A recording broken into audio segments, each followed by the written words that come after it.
Long-building tensions between the northern and southern states over slavery suddenly reached a climax after the 1860 election of Abraham Lincoln of the new anti-slavery Republican Party as U.S. President. Southern states seceded from the U.S. and formed a separate Confederacy. Within the Confederate States, many U.S. forts with garrisons still loyal to the Union were cut off. Fighting started in 1861 when Fort Sumter was fired upon 21. The American Civil War caught both sides unprepared. Neither the North's small standing army nor the South's scattered, state militias were capable of winning a civil war.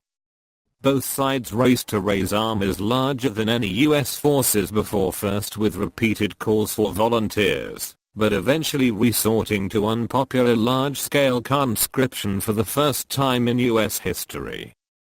The North initially sought a quick victory by trying to capture the Confederate capital at Richmond, Virginia, not far from the US capital at Washington, D.C. The South hoped to win by getting Britain and France to intervene, or else by exhausting the North's willingness to fight.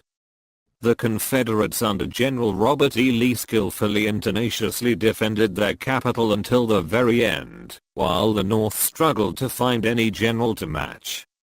As the fighting between the two capitals stalled, the North found more success in campaigns elsewhere, using rivers, railroads, and the seas to help move and supply their larger forces, putting a stranglehold on the South, the Anaconda Plan. The war spilled across the continent, and even to the high seas.